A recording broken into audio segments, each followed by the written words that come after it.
¿Cómo están? Muy bienvenidos a este nuevo capítulo de Marketing en Fácil aquí en La Piña FM 107.7, aquí saliendo para toda la quinta región, y por supuesto saludar a todos los medios adheridos digitales que se conectan con nosotros. También está Cero Anestesia, Radio Mágica Virtual de la región metropolitana. Por el sur también tenemos a San Pedro Conecta, TV en Placilla en la quinta región, Diario El Centro de la séptima región, por supuesto el CDG Live que siempre ha estado con nosotros, y nuestra casa matriz Viña FM, junto a Click TV, también, que nos permite llegar a través de la señal del cable a través de Mundo. Así que saludamos a todos los que se conectan en este jueves, 10 de la mañana pasadito.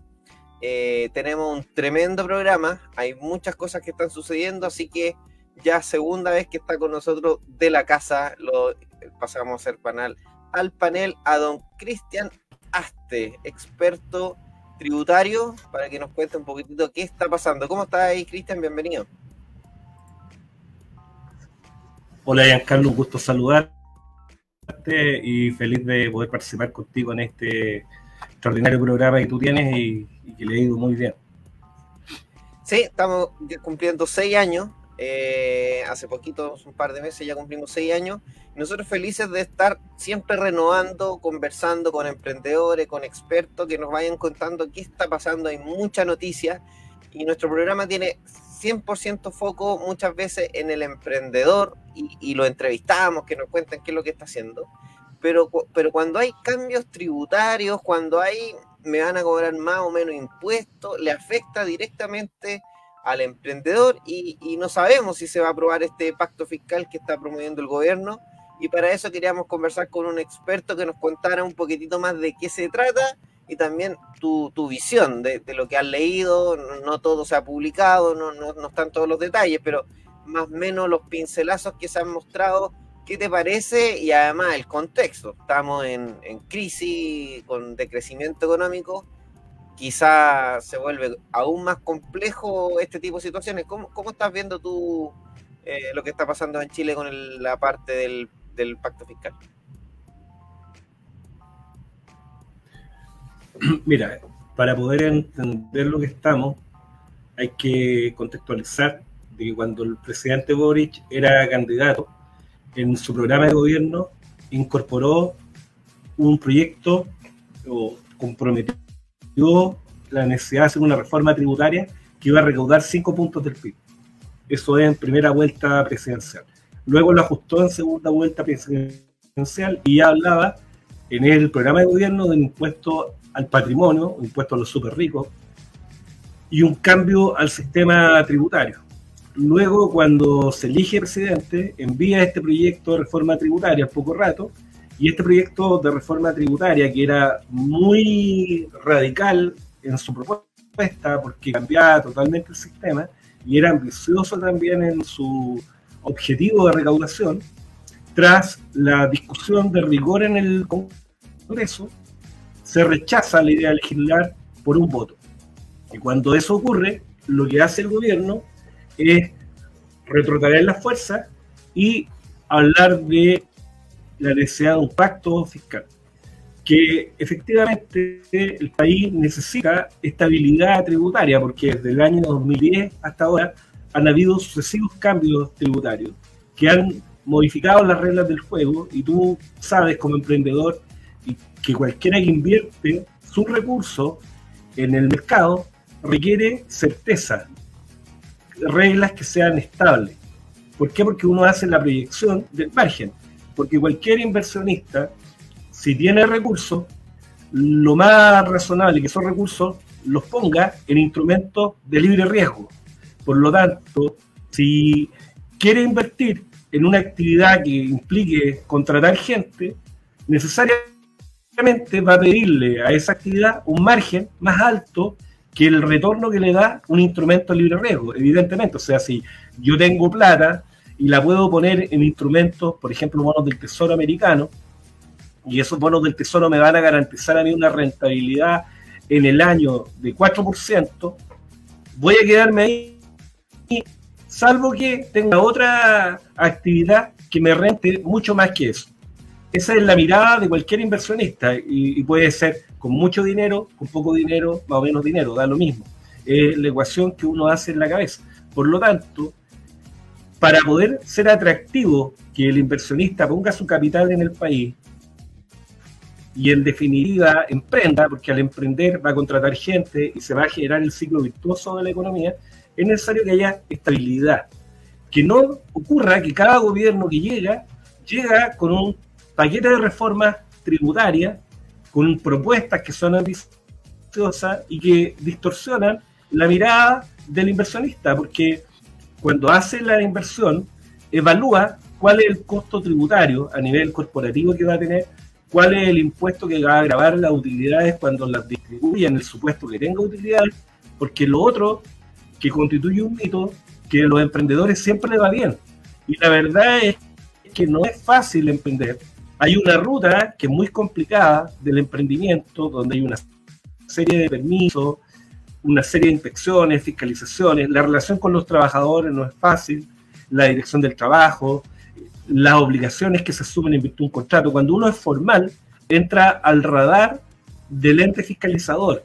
Y lo que no podemos hacer es sobrecargar al que es formal, porque eso va a significar que sea más conveniente sumergirse en la informalidad, que no paga impuestos, que no cumple las normas y que además se hace acreedor de beneficios sociales porque aparecen como economías precarias en el sistema. Entonces, evidentemente, nosotros no podemos cargarle la mano al que está formal, al que se inscribe, al que quiere hacer las cosas bien, y no aplicarle la ley al informal, que es lo que ha venido ocurriendo lamentablemente en el país. Entonces, en Chile tenemos un problema de inestabilidad, porque cada gobierno propone normas nuevas que cambian radicalmente el sistema, y por otro lado, un problema país que es el aumento de la informalidad, que ha crecido exponencialmente en circunstancias de que en el resto del mundo los porcentajes que representan el PIB, la informalidad es 12 puntos del PIB. En Chile es mucho más que eso, es el doble. Es decir, si nosotros reducimos la informalidad y lo llevamos a los niveles OCDE, no necesitamos reforma tributaria. Al revés, es suficiente para mejorar radicalmente la recaudación del país.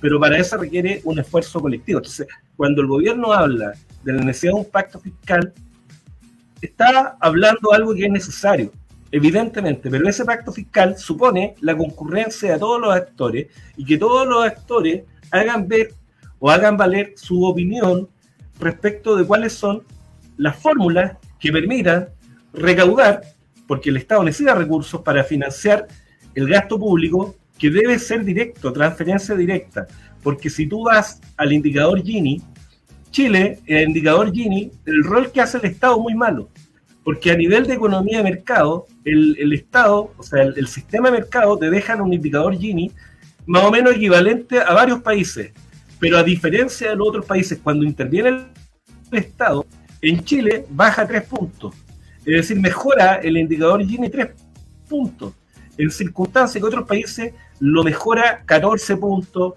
17 puntos, 20 puntos. ¿Y eso por qué? Porque ponen acentos en transferencias directas. Entonces, si tú me dices, ¿es necesario un pacto fiscal? Evidentemente que se necesita un pacto fiscal, pero ese pacto fiscal tiene que ser consensuado por todos los actores económicos, actores políticos, actores sociales. Ponerse todo sobre la mesa. Y el gobierno quiso hacer eso a través de los diálogos ciudadanos, convocó a distintos actores, etcétera, los sentó en mesa, se habló de la brecha, hubo especialistas de la OCDE que expusieron sobre las brechas que había en la recaudación de Chile versus la recaudación OCDE, pero la verdad que esos cuadros comparativos no cumplían o no incorporaban todos los elementos para que esa comparación fuera correcta. Por de pronto, se comparaba solo la carga tributaria OCDE, ¿sí? Sí, no, es que... Se comparaba solo la carga tributaria OCDE. Te iba a comentar porque... a propósito de lo de la CACEN, porque si uno, claro, vimos que ahí los ministros celebraron, bajó la pobreza, etcétera, pero no es paralelamente a eso, una muestra del fracaso total y absoluto de la forma en que el gobierno utiliza los recursos. ¿Por qué te lo digo? Porque la gracia que tuvo la última CACEM es que incorporó los gran IFE y los retiros, que fueron cerca de 75 mil millones de dólares inyectados a la economía en un año prácticamente, en todo ese periodo, que fueron transferencias directas a las personas. Y eso hace que nominalmente el quinto quintil o los que están más abajo pasaron un poquito más arriba, no por ingresos autónomos, sino por ingresos subsidiarios del Estado. Entonces, quiere decir que al final todo lo que hicimos en los ministerios, los programas, FOSI, Cercotec, todo eso no servía para nada para sacar a la gente de la pobreza, y lo que sí servía era simplemente hacerle una transferencia de los impuestos generales al sector de personas que no tienen los recursos propios. ¿Es el fracaso del sistema esa encuesta CACEM? ¿Lo ves tan así también? Yo concuerdo 100% con lo que tú dices. O sea, lo que marca es la necesidad de incorporar transferencias directas al sistema tributario. Entonces, siguiendo lo que te explicaba, cuando la OCDE planteaba las diferencias entre Chile y los países OCDE, el promedio OCDE, no consideraba la seguridad social, no consideraba la informalidad, no consideraba la evasión, no consideraba el ingreso per cápita de los países a la fecha en que se generaba esa recaudación. Y todo eso, si tú lo consideras, la brecha no existe o es muy menor.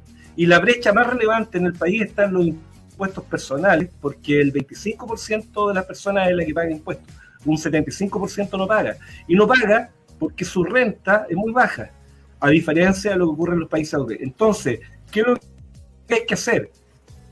Un pacto fiscal, indudablemente tiene que haber un pacto fiscal, pero este pacto fiscal tiene que hacerse sobre bases reales, sobre datos empíricos, sobre experiencia del derecho comparado, y poner acento en lo que tú has dicho, que son las transferencias directas. Yo creo que ahí está el punto de quiebre. ¿Cómo mejoramos el indicador Gini? Mediante transferencias directas. Nosotros no necesitamos una fundación o una entidad que reciba los recursos del Estado para que esa entidad lo administre y lo haga llegar a los privados. Nosotros lo que queremos es que ese dinero vaya directo a la economía privada y que ellas en libertad puedan decidir qué hacen con esos recursos. Ahora, ¿qué es lo que se puede hacer? Incorporar la devolución del IVA, por ejemplo, ahora aprovechando la tecnología, a la economía más vulnerable. Hay una propuesta sobre la mesa de mucho rato de la Cámara Nacional de Comercio, también de Jorge Claro, que ha estudiado el tema tributario con bastante fuerza y durante harto tiempo le ha puesto acento a cómo mejoramos el sistema tributario, y él lo que ha señalado: hagamos progresivo un impuesto que es regresivo, que es el IVA. Incluso aumentémoslo, pero devolvámoselo a los 5 primeros deciles. Si tú se lo devuelves a esos primeros 5 deciles, puedes incluso gravar con impuesto único al trabajo desde la base, no establecer una exención. ¿Por qué? Porque tú le cobras impuestos, se los devuelves vía IVA, y la devolución de IVA es más que el impuesto que el Estado va a recargar. Pero ¿qué efecto tiene? La formalidad, porque condiciona la devolución del IVA a que se trate de contribuyentes formales.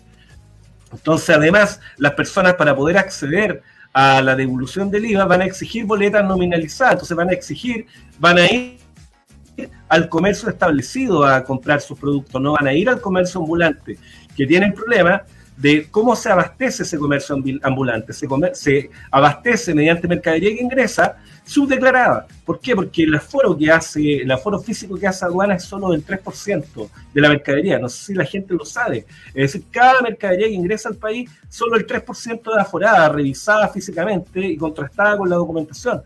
Por lo tanto, es perfectamente posible que la gente pueda subdeclarar. Además, se producen los robos, el tema de la inseguridad es otro tema que hay que transparentar. Piensa tú, ¿cuál es el deber del Estado con los recursos? Garantizarle seguridad a los ciudadanos. La pregunta, ¿lo está cumpliendo el Estado eso? ¿Está cumpliendo en otorgarle seguridad a los ciudadanos? No lo está cumpliendo. ¿Y qué es lo que hace el ciudadano? A propósito de las pymes, ¿qué hacen las pymes? Tienen que poner barrotes, tienen que comprar cámaras perimetrales, tienen que contratar guardias sectoriales, y todo eso ¿Quién lo pagaba antes? Lo pagaba el Estado. ¿Y ahora quién lo paga? El privado. Si sumamos todo lo que pagan las empresas por ese concepto, vamos a constatar que son varios puntos de PIB, y eso no está reflejado en la recaudación tributaria, no está explicado en circunstancias que es plata que el Estado está ahorrando, porque el Estado debiera incurrir en esos gastos, el Estado debiera reforzar la policía, el Estado debiera ni siquiera cuestionarse que la policía use fuerza para repeler a los violentistas. Sin embargo, aquí es toda una visión buenista que cambia el foco. Es decir, al final del día, los ciudadanos nos constituimos en víctimas del sistema y nadie nos defiende. Es por eso que un planteamiento que se ha formulado también por la Cámara Nacional de Comercio es la necesidad de incorporar el defensor del ciudadano en la constitución política. Que sea un ente independiente que nos proteja del Estado frente a la malversación de los recursos públicos. ¿Por qué? Porque la Contraloría General de la República ejerce un control de legalidad formal, no es un control sustantivo. Nadie verifica si la plata que se está entregando por el Estado le está llegando efectivamente a la gente, o se está malversando, o se está gastando en viajes que no sirven para nada, o se está despilfarrando en gastos que son innecesarios, y resulta que al pobre contribuyente, al pobre emprendedor se le imponen impuestos. Ahora la gente dice, pero en la lógica del gobierno es gravar a la economía más rica. Pero tú sabes, Giancarlo, que cualquiera que emprende sabe que el impuesto es esencialmente trasladable. Entonces, cuando tú dices que vas a aumentar los impuestos, la pregunta es, ok, hay alguien que va a ser el responsable en enterar el impuesto al fisco, pero la pregunta es, ¿quién lo soporta patrimonialmente? ¿Quién es, en definitiva, el que se hace menos rico como consecuencia de ese impuesto? Si a una persona, por ejemplo, un trabajador, le bajan el sueldo, o no le suben el sueldo, o lo que gana ya no le alcanza por la inflación, ¿qué es lo que va a ocurrir con ese trabajador? Va a dejar de ir al café que iba, y en definitiva, ¿quién va a terminar pagando esa inflación? La niña que lo atendía en el café, porque ya no va a recibir la propina. El señor que le lavaba el auto. ¿Por qué? Porque en vez de lavárselo una vez a la semana, se lo va a lavar una vez al mes. Entonces, ¿quién va a soportar el costo del impuesto? El tipo que lava el auto, y que ni sabe que al final él está terminando pagando ese impuesto. O en vez de almorzar en un restaurante, se va a llevar la comida de su casa. En vez de pagarle el menú a la señora Juanita, va a llevar él la comida. Y le va a decir a la señora, ¿sabes qué? Voy a ahorrarme esta plata de todos los días y lo voy a consumir en mi casa, o sea, en mi trabajo. Y se va, entonces, ¿quién va a terminar pagando ese mayor impuesto? Y se va deteriorando el país, porque como tú dices, empiezo a cambiar el techo cada 2 años, empiezo a arreglar las cosas a lo más lejos, entonces estéticamente además se va resintiendo el país, y paralelamente a lo que decías tú del comercio informal, me parece súper interesante una fórmula de hacerle un jaque mate, porque hoy día los municipios no tienen pantalones para ir y sacar a los ambulantes, digámoslo, no quieren un video donde salga una señora peleando con los carabineros, y es una escena que nadie quiere ver, porque además todo el mundo se va a poner de parte de la víctima, decir, oye, déjalo trabajar, el carabinero va a quedar como la persona irracional que los quiere sacar. Pero lo que tú decís es tremendamente importante. Si nosotros generáramos algún tipo de evolución del IVA, ya sea para canasta básica o ya sea para los quintiles más bajos, ahí habría que definir por dónde se ataca más. Claro, nominalmente la gente iría a buscar su boleta y le convendría comprar en un comercio establecido para que ese IVA vaya a devolverse. Todo lo que tú compres en el sistema informal no va a tener ese beneficio, y de esa forma vas incentivando sin violencia, con inteligencia, que se masifique el comercio formal, que además el que tiene previsión, el que tiene baños. Si el comercio informal no tiene baños en la vía pública, como que le diéramos una ayuda a los alcaldes que fomentan el comercio ilegal, en el caso de Valparaíso, que es tremendo, todas las calles por todos lados. Yo digo, ese alcalde se cree bueno porque entrega permiso o no lo fiscaliza, y esa gente está todo el día expuesta al sol, no tiene baño, no tiene sistema de salud, no está ahorrando para la vejez. ¿A quién estáis ayudando, compadre? No estáis ayudando a nadie, y además te estáis jodiendo a todo el comercio legal que te paga la patente, que además está todo vacío porque todos los tipos están arrancando y los locales están se arrienda en las calles céntricas. Entonces, y recaudas menos, y después, como recaudas menos, alegas que no tienes plata, y es un círculo vicioso donde ellos principalmente crean el problema y después se enojan porque no hay solución de un problema que ellos mismos crearon. Si así de terrible que no nos demos cuenta de eso. O sea, tú tienes toda la razón, Giancarlo. El punto acá son varias cosas. Por un lado, el problema de la gente que no entiende las paradojas. Porque detrás de todo esto es paradoja. Porque la paradoja es que los impuestos tienen que pagar a los más ricos. Pero te lo he demostrado con dos simples casos que al final del día quienes terminan pagando esos impuestos son los más pobres. Entonces la paradoja es que tú aumentas los impuestos, se supone para ayudar a los más ricos, a los más pobres, porque supone que con esos recursos los va a ayudar a través de gasto social, pero en definitiva lo que estás haciendo es perjudicándolo, porque si el trabajador no es tan bueno o no le da valor agregado a la empresa, va a terminar siendo despedido, porque el inversionista no va a dejar de tener sus márgenes, porque del minuto que te deje de tener los márgenes, lo que va a hacer es tomar su inversión, liquidarla e irse a tasa de libre riesgo. Eso es algo normal, es natural, y no es que sea malo, nada de eso, es una cuestión lógica. Entonces acá hay un tema de educación, de enseñarle a la gente desde ya, de no comprar los discursos buenistas que van revestidos de falsedad. ¿Por qué? Porque la gente no entiende cómo funciona en la práctica el sistema. Por eso que es tan importante estos trabajos que tú haces, el trabajo que tú haces de informarle a las personas de cómo funciona el sistema, de lo que hay detrás de un emprendimiento, que no es fácil emprender. Hay todo un trabajo. Ahora, hay que reconocer que el gobierno se ha abierto, desde que se rechazó la reforma tributaria, a introducir cambios. Ha escuchado a los gremios, lo ha sentado en la mesa. Eso habla bien del ministro Marcel. Están proponiendo un monotributo, que yo creo que es una buena idea, para como un impuesto único que reemplace el IVA, las cotizaciones de seguridad social, el impuesto de la empresa, hasta una venta de 1.800 UF, y de ahí acompañar a la empresa en todo el tránsito a que pueda crecer. Eso significa integración, pero ellos quieren una integración solo para las pymes. Nosotros decimos integración para todas las empresas. Integración supone que el impuesto que paga la empresa lo pueda recuperar el dueño como crédito. Eso el gobierno chileno eliminó y estableció un sistema de integración parcial, donde dependía de la estructura de la empresa si podía aprovechar el 100% crédito o no. Solo lo pueden aprovechar las pymes, las empresas más grandes no. Y hay muchas pymes que, porque como están estructuradas y como se redactó la norma, no tienen integración a pesar de que venden por debajo de las 75.000 UF. Además, hay empresas que tienen harta venta, pero tienen muy poco margen, como por ejemplo los concesionarios de autos o los proveedores de la minería, que tienen alta venta, las facturas son muy grandes, pero los márgenes que tienen son muy chicos. Hay otras empresas que tienen poca venta, pero tienen márgenes muy altos, y si tú comparas la última línea, tienen mejor línea esas empresas que las empresas que tienen ingresos muy altos. O sea, no tiene mucho que ver la utilidad de la empresa con el nivel de venta que tenga la empresa, porque todo va a depender del costo de producción de los bienes o de los servicios, de los márgenes que tenga la compañía.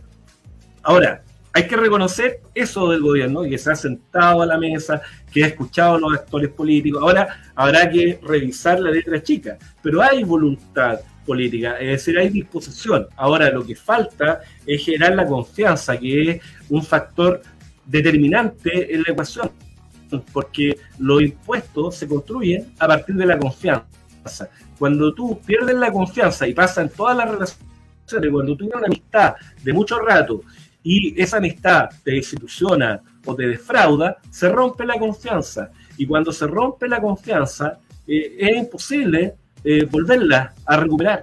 Y la confianza en la sociedad es clave, porque cuando tú pierdes la confianza en que tus recursos están siendo bien utilizados, lo que tú haces es no dejar de pagar o buscar fórmulas para no pagar. Y eso es gravísimo para el sistema, cuando tú pierdes confianza en que el poder político te va a proteger. Cuando tú pierdes confianza de lo que se hace con los recursos que tú pagas, evidentemente eso fracciona la relación entre los ciudadanos y entre los ciudadanos con el Estado. Por lo tanto, un punto determinante en esto es recuperar la confianza. Ahora, ¿cómo recuperamos la confianza? Es una cuestión sociológica que exorbita completamente mis competencias, pero yo creo que eso es un factor que tenemos que trabajar. ¿Cómo recuperamos nosotros la confianza? La confianza en el sistema, yo creo que es clave. Si no hay confianza, va a ser imposible que podamos ponernos de acuerdo. Y una vez que recuperemos la confianza, que es muy difícil, no es fácil restablecer esa confianza, tenemos que trabajar en conjunto, considerando que tenemos objetivos comunes, porque nosotros no podemos quedar anclados en el pasado y separados por lo que ocurrió hace 50 años. Nosotros tenemos que mirar hacia el futuro. ¿Cuáles son los puntos que convergemos? ¿Estamos de acuerdo en que queremos que los pobres sean menos pobres o queremos que todos sean igual de pobres? ¿Qué preferimos? ¿Que exista igualdad o que los pobres sean menos pobres? ¿Vamos a competir permanentemente? ¿Vamos a estar siempre mirando el pasto del vecino o vamos a estar mirando nuestro propio pasto y vamos a procurar que lo que nosotros tengamos sea mejor? O sea, si yo antes me movilizaba en micro y ahora tengo un auto, he mejorado, pero si yo veo el auto del vecino, resulta que el auto del vecino es de este año y el mío es de 3 años atrás, y voy a estar con rabia por eso, no vamos a avanzar. Nosotros tenemos que cambiar el eje, dejar de ser resentidos, dejar de ser envidiosos. Tenemos que mirar, es una cuestión, insisto, Giancarlo, una cuestión que exorbita mi competencia, pero yo creo que está detrás de todo este problema: el resentimiento, la desconfianza, la inseguridad. Detrás de todo, luego se construyen las instituciones son consecuencia de acciones de los hombres, son instrumentos de organización. Nosotros no nos podemos enamorar de la ideología, es como decía el chino, un líder chino que decía: lo que importa es que los gatos cazan ratones, da lo mismo el color del gato. Acá es lo mismo. Nosotros, ¿cuál es el propósito? Que los pobres sean menos pobres. Ok, ese es el objetivo país. ¿Cuál es el otro objetivo país? Que los ciudadanos vivan en paz, en orden, que los proteja el sistema y no que resulten ellos siendo víctimas permanentes de la delincuencia y que les dé miedo hacer una denuncia o una querella porque los van a citar a declarar, y si no declaran van a absolver o van a sobreseer o van a archivar la causa. Mejoremos el valor probatorio de los instrumentos, es decir, que una cámara que registre un hecho sea prueba suficiente para meter preso al delincuente y no que tenga que recurrir o concurrir al tribunal la víctima y identificar al asaltante, porque está en la familia ahí, va a ir a presionarlo a la casa, y las personas no quieren eso. Las personas están llenas de inseguridades. Entonces, yo creo que aquí hay un tema político que excede esto. Y evidentemente un tema tributario, que el tema tributario es un instrumento. Los impuestos son un instrumento de política económica que tiene por objeto recaudar, porque el Estado no produce, los únicos que producen son los privados, el Estado solo gasta.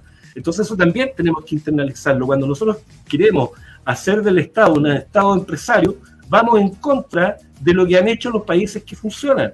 Los países que funcionan dejan a los privados que desarrollen las actividades.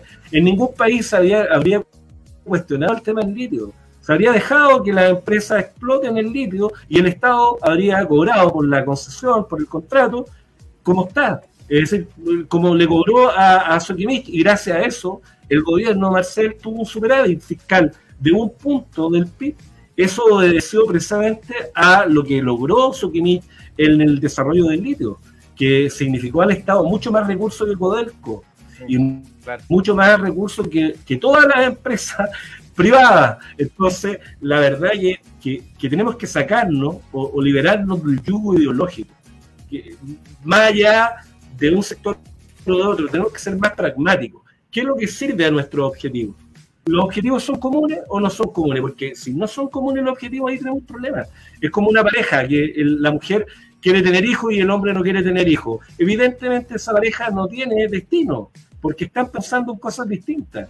Entonces acá estamos en una convivencia. ¿Tenemos el mismo objetivo o no tenemos ese objetivo? Eso tenemos que transparentarlo.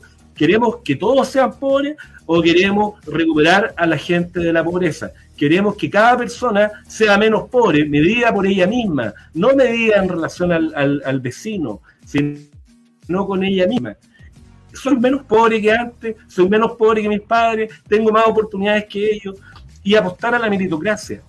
Eso es lo otro, darle instrumentos a los niños para que puedan avanzar en la vida, y para eso hay que trabajar en la edad preescolar, darle alimentación, ayudar a las mujeres a que puedan incorporarse a la vida laboral porque tienen un problema, y eso también está planteado por el gobierno, por lo menos lo que dijo el ministro Marcial, que va a incorporar en el proyecto de reforma tributaria, y eso es bueno que lo haga. Entonces lo que quiero subrayar es que si existe la misma voluntad o los objetivos están claros de ayudar efectivamente a los que menos tienen, promover el emprendimiento, ayudar al emprendedor. El emprendedor, ¿cuál es el problema que tiene? El acceso al financiamiento.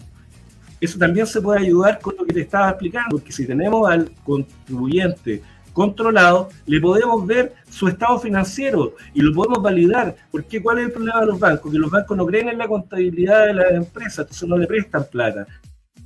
Pero si el Estado avala o garantiza, porque esa información financiera está corroborada por los registros de ellos, el banco le va a poder prestar con mayor tranquilidad. ¿Por qué? Porque el resultado va a ser consecuencia de los ingresos versus las ventas, y todo con información fidedigna que va a estar a disposición de cualquiera. Entonces yo creo que se pueden hacer cosas, pero acá el gran obstáculo es una cuestión ideológica, que tenemos que limpiarnos de eso. Totalmente, de hecho, eso que decías tú, claro, todo el mundo dice que los recursos, no sé, sean del Estado, claro, si son del Estado y al año te da 10, y son privados y al año te da 40, y con esos 40 tú puedes ayudar más, la gente te aseguro que diría te diría, prefiero que dé poco, pero que sea del Estado. Entonces ahí es cuando la ideología te cega y empiezas a tomar decisiones desde el sentimiento casi fanático y no viendo los números de lo que efectivamente te puede significar. Y otra pregunta que te iba a hacer, que hay una discusión que constantemente estos economistas de cartón, que digo yo, de Excel, constantemente van repitiendo que Chile tiene que subir su carga tributaria para quedar al nivel de los países OCDE. Pero también hay una especie de trampa, porque a veces se confunde cuál es el impuesto que pagan las empresas versus cuál es el gasto público, o lo que puede recaudar el Estado. Evidentemente con países grandes donde hay 100 millones de habitantes nominalmente no nos vamos a comparar, pero porcentualmente ahí es donde está la duda. Chile, efectivamente, ¿en qué lugar está? Porque en impuesto a la empresa parece que estamos un poquito más alto de lo que están muchos de los países que a veces admiramos, pero en gasto público estamos más bajos. Y eso es justamente por lo que decías tú, por la poca cantidad de gente que paga impuestos, por la gran cantidad de gente que queda bajo esos 700 lucas y por ende, si no gana ese suficiente recurso, vamos a recaudar menos, pero no es por el porcentaje que le cobremos, sino a cuánta gente le estamos cobrando. Sí, a ver, varias cosas. A nivel de impuestos corporativos estamos un 26% por arriba del promedio OCDE.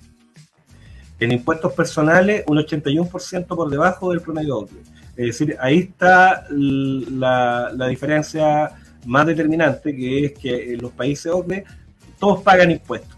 Por eso que te planteaba que la única forma que tú logres que todos paguen impuestos, que tiene un efecto también en las tasas marginales, es devolviéndole impuestos a los deciles más bajos. Luego, en IVA, Chile está por encima del promedio OCDE, en un 9% más o menos, en promedio. Ahora, en lo que gasta el Estado ha ido aumentando radicalmente el gasto público. Si tú lo comparas, que hace desde el año 90 hasta ahora, el gasto en educación, en gasto en salud se ha multiplicado varias veces. Ahora el problema es cómo se gasta, que es un poco por lo que conversábamos.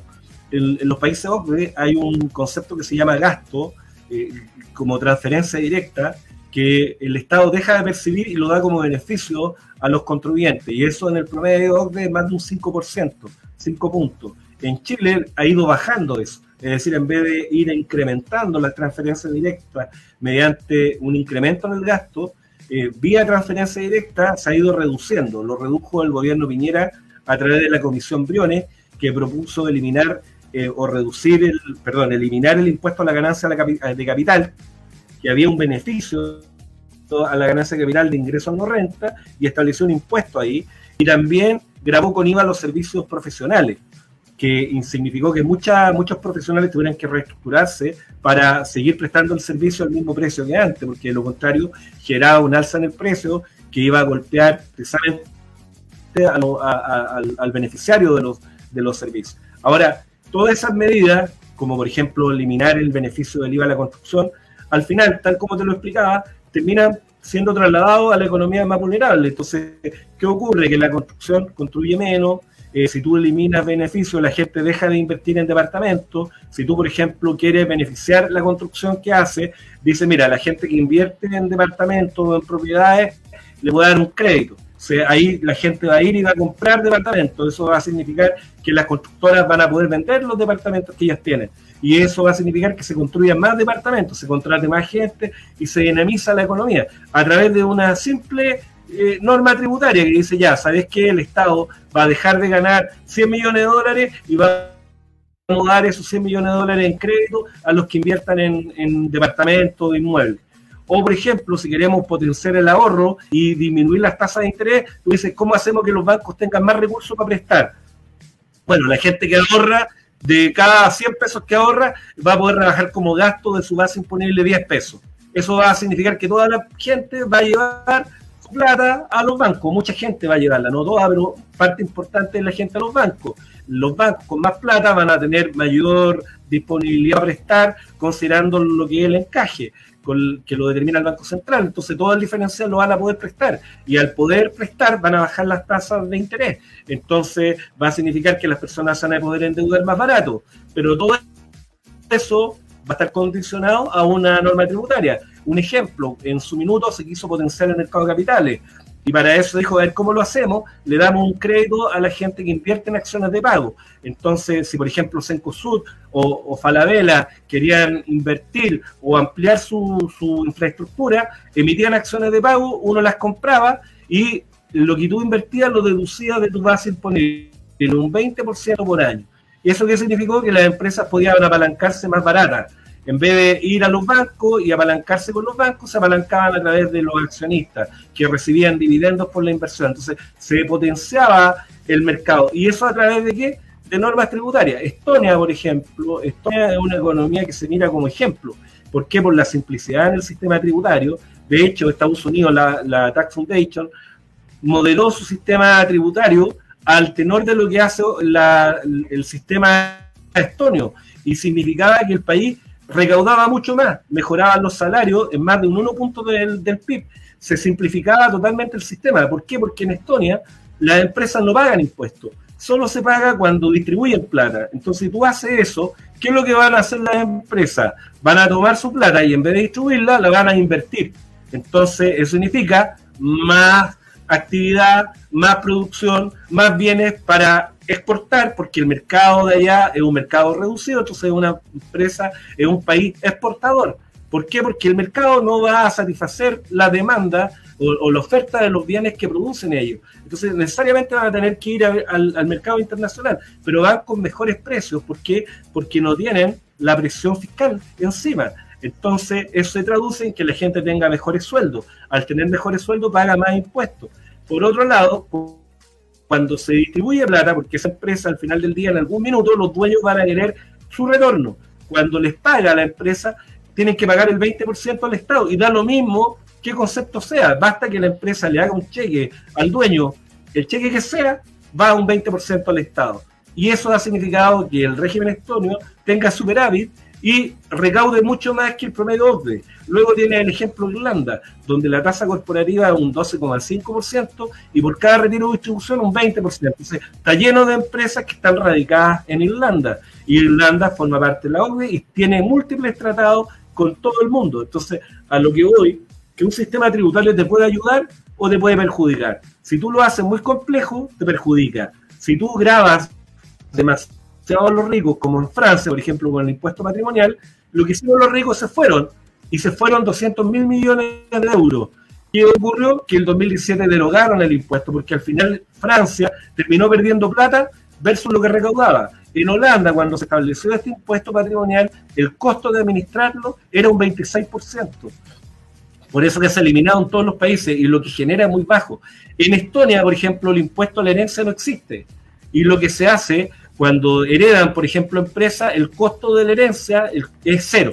Entonces la empresa que se hereda es valor cero. Si tú tienes una empresa que vale 300 millones de pesos, si tú mueres, tu hijo la recibe a 0 pesos. Si la vende en 100 millones, tiene que pagar impuestos por los 100 millones, pero no tiene que pagar impuestos cuando tú mueres, porque si tú mueres y tu hijo te hereda los 300 millones, para pagarle al fisco va a tener que vender tu empresa, o va a tener que endeudarse y ya va a tener la carga de la deuda y no va a salir adelante y el costo lo va a terminar pagando los trabajadores. Entonces en Estonia son más hábiles y saben que no se va a pagar impuesto a la herencia, pero el costo de transmisión va a ser cero, igual quiera sea la venta que se haga, yo ahí voy a cobrar, te ayuda. Entonces, la pregunta, ¿el sistema puede ser más eficiente? Indudablemente. ¿Se requiere un esfuerzo político? También. ¿Que el gobierno está poniendo de su parte ahora tras el rechazo de la reforma? Sí, y hay que reconocerlo. Ojalá que eso dure y permanezca, pero el eje debe estar puesto en el crecimiento económico, el eje debe estar puesto en que son los privados los que generan los recursos y lo que a veces olvidan los que les importa tanto que el Estado esté metido, que para poder generar recursos hay que invertir, para poder cosechar hay que sembrar. Pero ellos ven la cosecha de Luxig cuando gana 700 millones de dólares por año, pero no ven lo que gastó Luxig para generar esa riqueza. Y la pregunta es, ¿están dispuestos a hacer esa pérdida? Porque muchas veces pierden la plata las empresas. Piensa tú en Barrick. ¿Cuánta plata perdió en Pascualama? Son miles de millones de dólares. ¿Por qué? Porque un glaciar lo impidió y ahora están sacando el mineral por Argentina, por el tema ambiental. Acá en Chile no, y lo están sacando por Argentina. Entonces muchas veces me pregunto ¿quiénes financian a todas estas organizaciones gubernamentales que se oponen a todos estos proyectos mineros? Porque evidentemente uno podría decir, oye, si yo fuera minero y estoy produciendo fierro, me interesa que no existan otras mineras que produzcan fierro. Entonces puedo financiar a todos los que se oponen a esas empresas, porque en la medida que exista poca oferta del mineral, va a subir el precio. Entonces hay que ser bastante crítico y bastante riguroso en cómo se financian todas estas organizaciones, cuáles son los intereses ocultos de la gente, porque el tema ambiental, claro, pero resulta que el tema ambiental lo están exigiendo los países menos desarrollados. ¿Y qué pasó con los países desarrollados? O sea, los países desarrollados pudieron explotar los recursos sin ningún límite. Y los que están en economía en desarrollo tienen todas estas barreras de que, no sé, pues hay un cementerio indígena. Oye, se pueden incorporar en Canadá, en Australia, tienen ningún problema, pero son más flexibles. Se puede hacer las cosas conversando las dos cosas. Yo no estoy diciendo que se explote los minerales pasando por encima de la naturaleza. Ojo, no estoy diciendo eso. Pero si tú cumples con la institucionalidad no puede venir un comité político y echarte abajo, que es lo que pasó con el edificio que estaba construyéndose en Ñuñoa, o lo que pasa en Dominga. Totalmente. Sí. Ese equilibrio es el que se necesita y ahí está ligado al sentido común. Oye, nos queda poquito tiempo, no quería dejar de que no tocáramos el tema de las fundaciones. ¿Crees tú que vamos a seguir descubriendo mecanismos para hacer estos fraudes al Estado con platas públicas que finalmente se rendían y no había ningún trabajo social para lo que se le daba los recursos? ¿Tú que tienes experiencia en eso? A ver, yo creo que sí, que podemos encontrarnos con sorpresas peores, porque cuando no hay un control sustantivo, como decía, el control de la Contraloría es un control formal. Es decir, la ley permite hacer este gasto, está en el presupuesto, y se exige que este gasto vaya a tales entidades. Las entidades están, listo, pero nadie exige que esa plata se gaste efectivamente en el objetivo que está proyectado, ni que se gaste bien, ni que sea eficientemente realizado el gasto. ¿Qué trabajadores lo hicieron? ¿Había otra alternativa mejor, etcétera? Ahora yo creo que acá podemos encontrarnos frente a contingencias de naturaleza impositiva grave, porque la pregunta, estas fundaciones recibieron esta plata a propósito de qué? De servicios que ellos suponían a prestar. La pregunta es por qué se contrata una fundación o una empresa. Luego la fundación debió facturar con IVA, porque el hecho grabado se configura independientemente de si es fundación o empresa. Si facturó con IVA, la pregunta es, ¿pagó el IVA al fisco o no lo pagó? ¿Contra qué lo hizo valer? Luego, ¿qué pasó con ese dinero? ¿Pagó trabajadores? ¿Esos trabajadores efectivamente prestaron el servicio para los cuales recibieron la plata o les pagaron para pagar favores políticos u otros objetivos, o por otras campañas, o derechamente para robarse la plata? Luego, el servicio que se contrató, ¿se prestó efectivamente o no se prestó? ¿Quién visó si se cumplió o no el objetivo? Es decir, por ejemplo, se dijeron ya vamos a pintar la fachada. ¿Por qué se gastó esa plata? Eso es lo que vale. ¿Por qué no se licitó? A propósito de las pymes, ¿por qué no se paga ese dinero y se licita a empresas privadas, emprendedores que perfectamente podían hacer esas pintadas o pintar varios emprendedores, pintar fachadas? ¿Por qué se recurre a una fundación, siendo que hay miles de emprendedores que hacen lo mismo? O, por ejemplo, limpieza de los jardines o limpieza de los parques. Hay empresas que prestan esos servicios perfectamente y tienen la estructura, tienen las herramientas para hacerlo. Entonces, ¿por qué se le entrega a una fundación? Es como raro. Uno entiende la fundación como ayuda. Por ejemplo, hay personas que se meten a una fundación para ayudar a los viejos que están que duermen en la calle. Entonces, esta gente va y les da comida. Ellos no ganan con eso. Y evidentemente esa comida vale plata, las colchas, las frazadas valen plata. Entonces, evidentemente está bien que el Estado les pase plata para que compren eso, como pasa con el Lugar de Cristo, que les da desayuno a los viejitos que no tienen dinero, a la gente marginada. O la Fundación La Rosa, los abuelitos. Hay mucha gente que está desamparada y que evidentemente estas fundaciones lo ayudan y tiene lógica que el Estado les pasa recursos porque no va a ser una empresa para eso, pero de ahí a hacer una fundación para que hable de política o para que enseñe a votar o para que, no sé, para que hable de la importancia de la mujer en la historia, es como ridículo. O sea, hay otras necesidades mucho más importantes para el país que eso, o pagarle un colectivo para que haga no sé, pues enseñe a la funcionalidad sexual, por ejemplo. No tiene mucho sentido, siendo que hay otras necesidades más urgentes. Eso a lo mejor podrían hacerlo en Dinamarca o en Finlandia, donde tienen las necesidades cubiertas. Pero en una economía como la nuestra, que nos quejamos de que necesitamos más recursos, debemos abocarnos a las prioridades, que mucha gente que vive en campamentos, mucha gente que no tiene que comer, aunque cada vez menos, porque el país ha hecho bien las cosas en el tema de la comida, pero hay mucha marginalidad. ¿Qué pasa con la inseguridad ciudadana? ¿Cuánta plata, por ejemplo, cuánto cuesta poder protegerse de la delincuencia?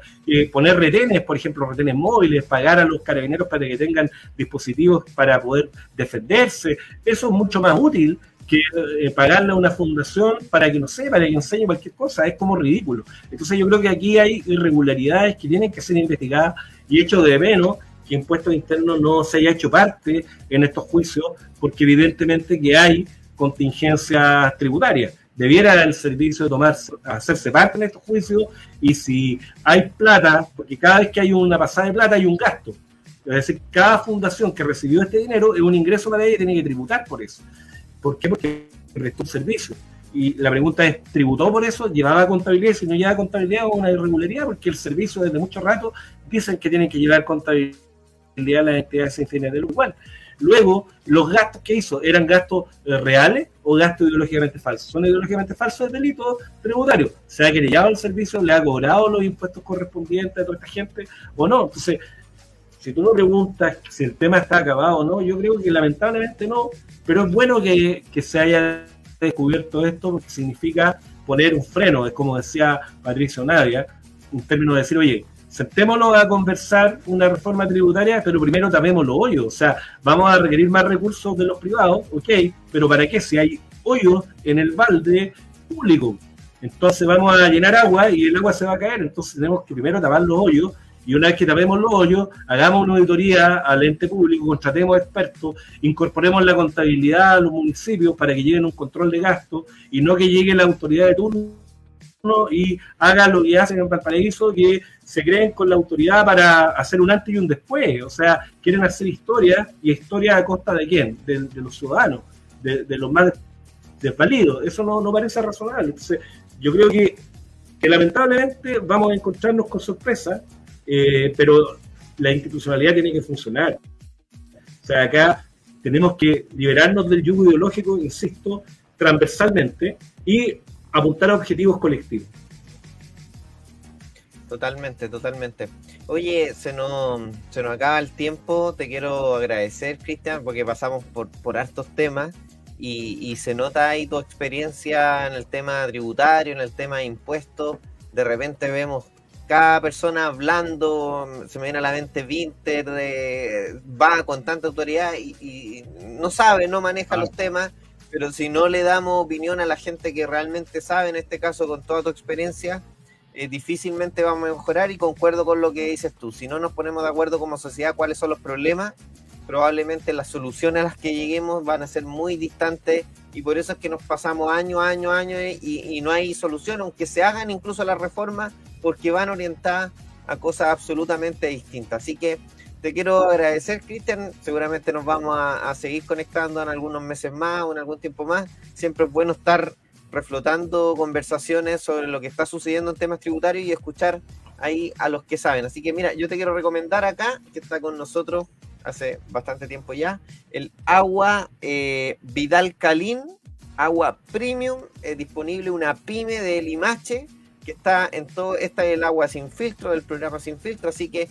está con nosotros también auspiciando Marketing en Fácil aquí en La Viña FM. Así que muchas gracias, Cristian, y hasta la próxima. Muchas gracias por la invitación, un gusto. Igualmente, así que muchas gracias. Estuvo con nosotros acá Cristian Aste hablando todo el tema tributario y que tiene que ver con lo que tiene que ver con el pacto fiscal y cómo estas reformas de impuestos van perjudicando o ayudando a la gente, que finalmente es lo que nos interesa. Así que nosotros nos despedimos hasta la próxima, acá en La Viña FM 107.7. Cuídense y nos vemos. Hasta la próxima. Chao.